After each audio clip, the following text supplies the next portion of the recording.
What's up, everybody? It's your boy Black Socrates for Mental Dialogue, where all I ask is that you think. The show this morning, every Saturday morning, 10 a.m. to 12 noon Eastern Standard Time, the Mental Dialogue blog talk show. Had some technical difficulties and didn't get to express everything that I wanted to get out on the show. And today's show was, do black men need to check their male privilege? I did some test marketing of that question earlier in the week, and I had a lot of men who, to a certain extent, said there is no black male privilege that exists in America, especially between us and our black women. I would challenge that. Again, I didn't get to go over some of these things on the show, so I'm bringing them here just to do a quick follow-up to say, here's some areas in which I think it is worth us as African American men taking a look at. So when I say black male privilege, for example, Stephen A. Smith basically took it upon himself to check Ayesha Curry, for those that are familiar with her tweet last week during the NBA Finals, stating that the NBA was rigged, and there was the game after Stephon Curry was ejected, which very seldom happens with our superstars. And so she received backlash for coming out and saying such a statement. But Stephen A. Smith, a brother, a black man, went on national TV and basically told her she should be in the background and stay in her place because she is a representative of her husband. And while I do actually believe that there are roles within a marriage, I can admit that as a man, I would prefer that, in a sense, if she were my wife, that she not do that. But as my co-host said, that's something between me and my wife. I definitely would expect another male, a black man, to actually call himself checking my wife on national TV. So in that area, me and my co-host agree. And as I said, I'm admitting I do believe and would prefer that my wife, in a sense, not do that. But again, that's between me and her.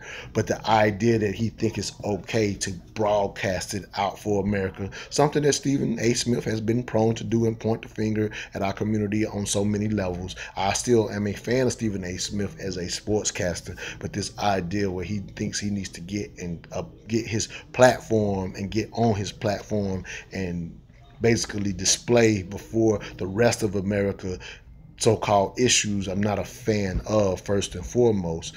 But I saw responses to Stephen A. Smith saying, hey, why do you even think you should be able to do that? And they relegated it to this idea of male privilege. So some people may or may not see that as male privilege, but I do believe, because of his male perspective and how we see things, then he believed it was okay to tell her to get in her place.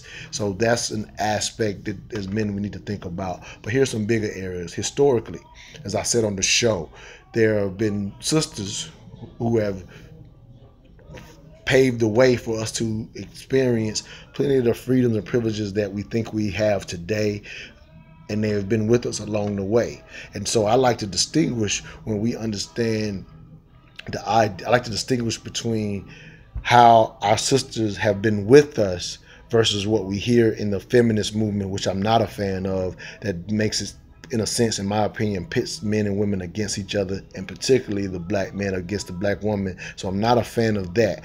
But at the same time, we have actually, as African American men, taken some perspective from, in a sense, our oppressors and how they did things versus how we typically in African culture revered the black woman. And although there may have been roles between the male and woman, she was revered in such a manner that something that, like, for example, Stephen A. did would never happen. He would know better. Even if asked to do it, he would not do any better. And when we look at history, there are sisters who have, again, forged a way, have played a vital role, been out front, but they don't go recognized in history. One of the callers on the show suggested that, hey, the reason where this happens is because we don't write our own history. And we've talked about, not understanding all the contributions, for example, specifically in America, and definitely well and beyond before America, that we have that as African Americans we don't know about. But even still, when you find out that information, very seldom are you seeing the women who we know had to be side by side because they were just as depressed and going through the same things that we were going through. We're not always hearing their stories, and I would relegate that to this idea of how we see our sisters to a certain extent. And if I forward that to today, then you will see what I feel like within the Black Lives Matter movement. You see the sisters in that movement, they also like to put up a hashtag that says Black Girls Matter Too.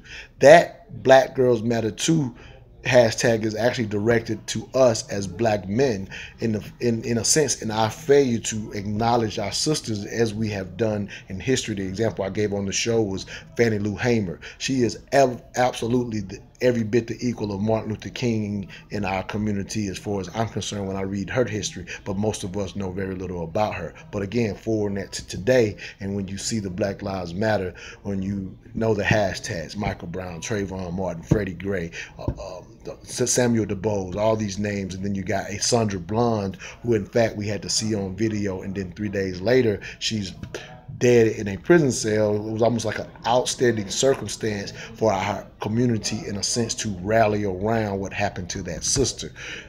Whereas Rekia Boy is a hashtag that Detroit knows, that the world should know, because it was one of the most devastating travesties to happen. You know, they're all bad, they're all equal, but at the same time, as as the African American community, the black community, when the girls, when they're yelling "say her name," we are not always saying her name. And so again, it's a nuance to the aspect of, for example, why women in a sense in society don't feel as safe in society, because of, in fact, some of the things that we as men will project on them by the way of violence. But specifically in the African American community, then the privilege of not having to hear music that denigrates you from the women the way that we denigrate our sisters. These are all small messaging and things of this nature, where sisters have to learn to live with the terms bitches and hoes and things in our music, especially for our hip-hop generation. We can denounce that music, but it's something that's so prevalent that it also needs to be addressed. And I think it plays a role in why when we see a Rekia Boy lose her life, there's not this rallying cry.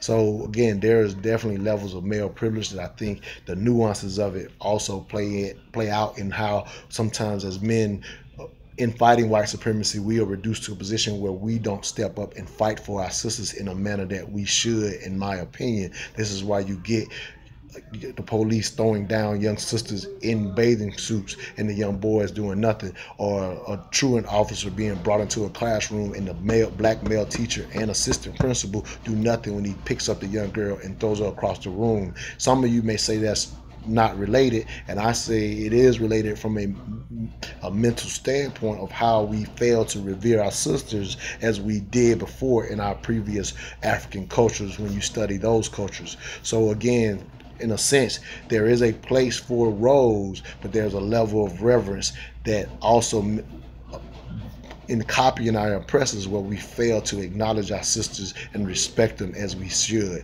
So that's my idea of checking our male privilege, and I wanted to get those thoughts out. My name is Montoya Smith, aka Black Socrates, and I've given you a piece of my mind. All I ask is that you think.